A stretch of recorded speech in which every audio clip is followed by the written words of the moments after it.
থেকে বড় যেটা পাপ সেটা হচ্ছে মেলা বসানো। ইসলামে হারাম, ব্যভিচারের সমান পাপ। খলাকাকা ফাসাওয়াকা ফাআদালাক ফি আইয়ি সূরাতিন মা শাআ রাক্কাবাক ইলা আখিরিল আয়া। খায়রুকুম মান তাআল্লামাল কুরআন আল্লামাহু কামা ক্বালা আলাইহিস সালাতু ওয়াত তাসলিম।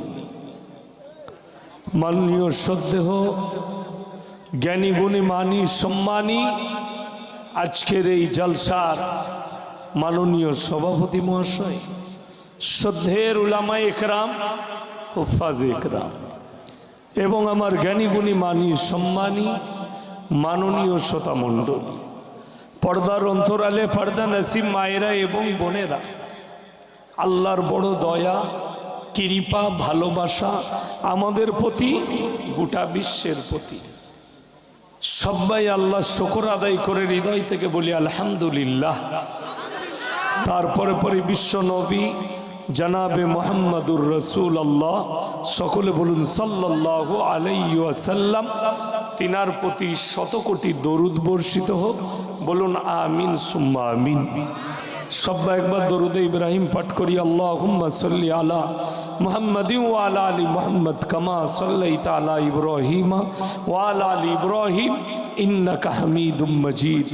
আল্লাহুম্মা বারিক আলা মুহাম্মাদিন ওয়া আলা আলি মুহাম্মদ কামা বারাকতা আলা ইব্রাহিম ওয়া আলা আলি ইব্রাহিম ইন্নাকা হামিদুম মাজিদ। গুটি কয়েক কথা আলোচনা করব। আল্লাহ আমাদের সকলকে আমলের তৌফিক দান করুক, বলুন আল্লাহুম্মা আমিন। সর্বপ্রথম জলসা এখন শুরু করি নাই, ভূমিকা তৈরি করছি। ভূমিকা বুঝেন? মাঠ তৈরি করতে হয়। খেলা যখন শুরু হয়, ফুটবল খেলা, সঙ্গে সঙ্গে গোল করতে নাই, আগে খানিকক্ষণ লাচাতে হয়। কি বুঝলেন? আগে লাচিয়ে দেখেলেই দম কতটা আছে আপনাদের, লাচা, তারপরে গোল করব। ওই জন্য ভূমিকা তৈরি করছি মাঠটা। ভূমিকাটা হচ্ছে, জলসা যে করা হয়েছে নিশ্চয়ই নিয়ত আছে যে এই জলসার দ্বারা মানুষ কিছু নেকি পাবে, ভালো কাজ পাবে, ঠিক কিনা কথা বলেন? হ্যাঁ, যে জলসা করলে নেকি পাওয়া যাবে। কিন্তু আমি চ্যালেঞ্জ দিয়ে বলে গেলাম, আজকের জলসা নেকির থেকে পাপের বেশি। আমাকে দাওয়াত দিবার প্রয়োজন নাই। আমি জলসায় বলি যে ভাই, আমাকে যদি দাওয়াত দিতে চান তাইলে ভালোটা শুনতে গেলে হক শোনার মতো ক্ষমতা থাকলে দাওয়াত দিবে। আজকের সমাজে, আজকের জলসায় সব থেকে বড় যেটা পাপ সেটা হচ্ছে মেলা বসানো। ইসলামে হারাম, ব্যভিচারের সমান পাপ। আমি যখন গাড়ি নিয়ে ঢুকেছি, সব মেয়ে কটা রাস্তার উপরে। এই মেয়েগুলো কোথাকার? বাইরের দেশের তো নাকি? লন্ডন না আফ্রিকার? কথা বলে না?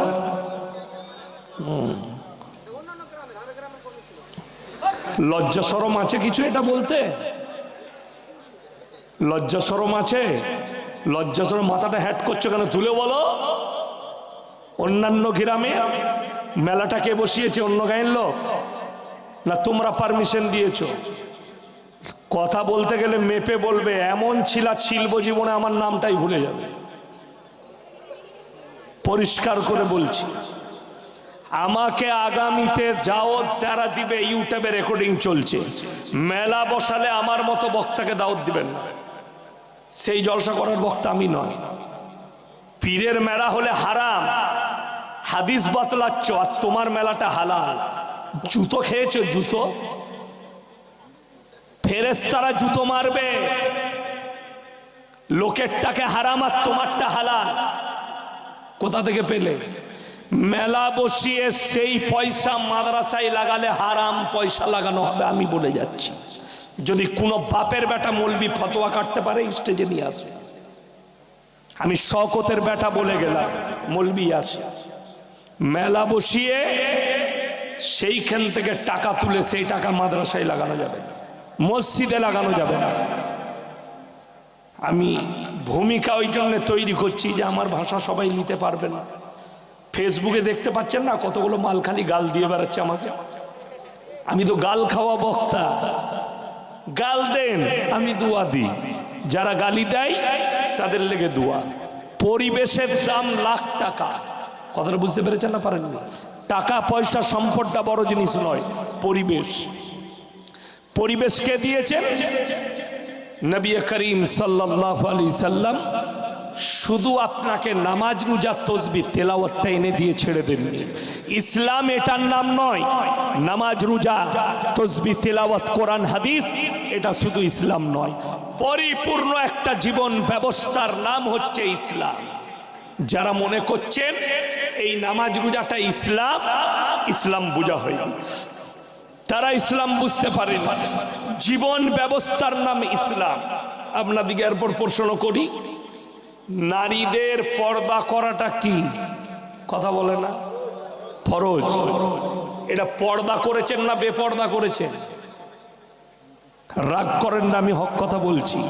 এটার নাম পর্দা নয়, পুরো ঢেকে দেওয়ার নাম পর্দা। এই পরিবেশটা তৈরি করতে বলছি। কেন? মুসলমানরা দ্বীনি শিক্ষায় পেয়েছি। কিসে কিসে এগিয়ে আছে?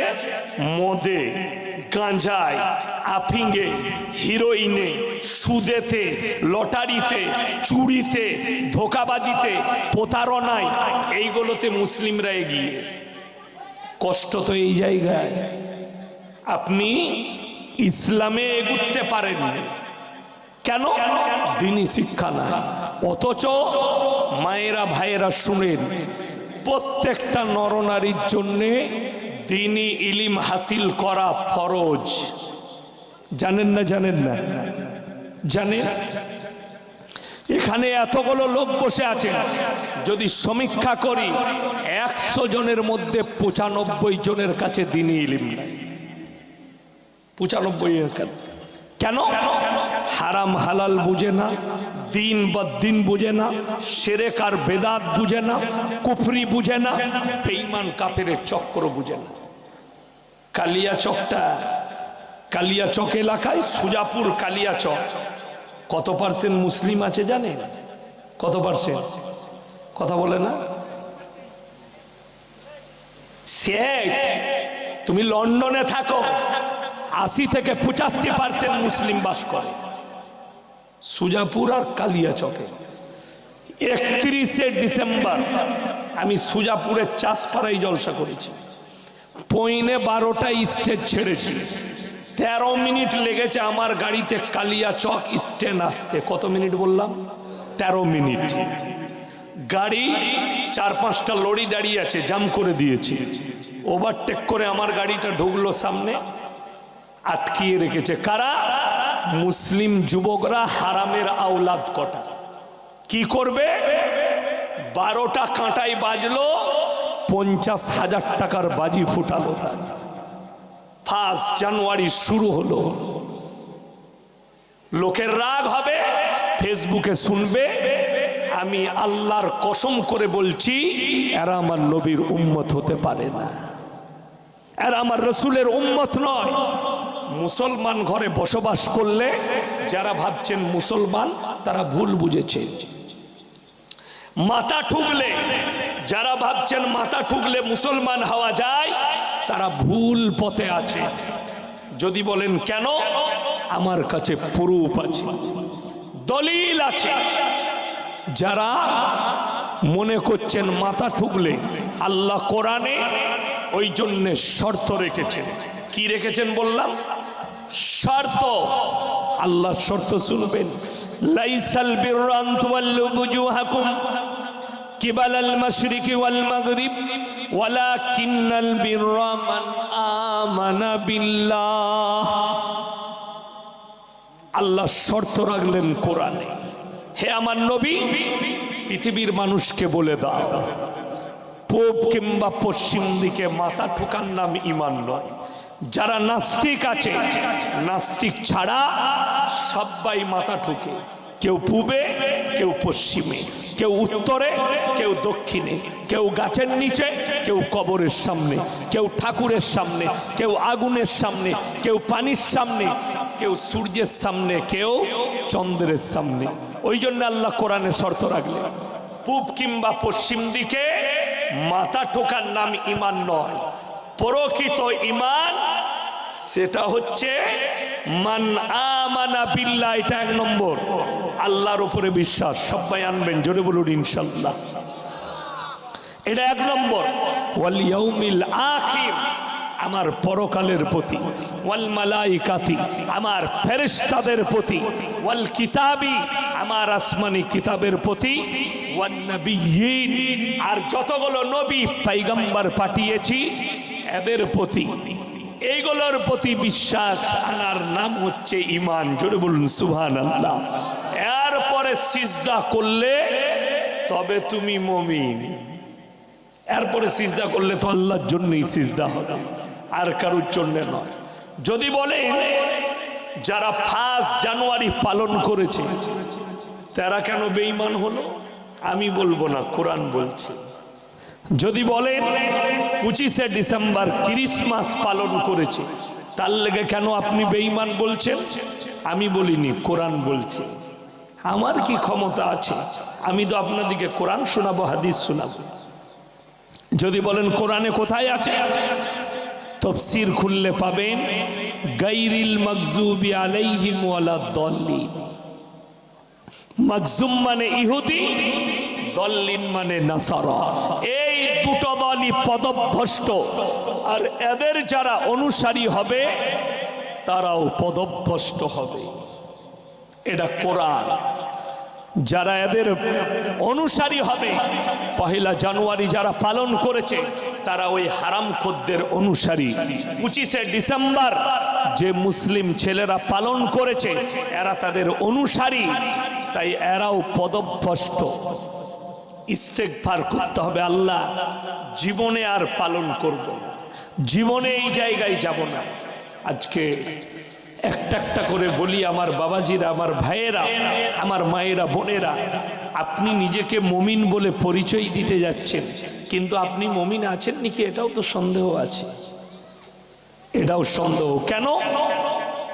আজকে গোটা পৃথিবী তাকিয়ে দেখো, গোটা পৃথিবী তাকিয়ে মুসলিম বিচলিত, মুসলিম দ্বিখণ্ডিত, মুসলিম পেঁচিয়ে। তার কারণ একটাই, এরা তো মুখে বলে আমি আল্লাহকে মানি, এরা তো মুখে বলে রসুলকে মহব্বত করি, কিন্তু এদের মধ্যে এতটুকু রসুলের মহব্বত নাই। রসুলের মহব্বত থাকলে 80% মুসলিম দাড়িওয়ালা হতো। ঠিক কিনা কথা বলেন? রসুলের মহব্বত থাকলে 99% লোক নামাজি হতো, বেনামাজি থাকতো না। রসুলের মহব্বত থাকলে মুসলমান হারামের পথে চলতো না, হালালের পথে চলতো।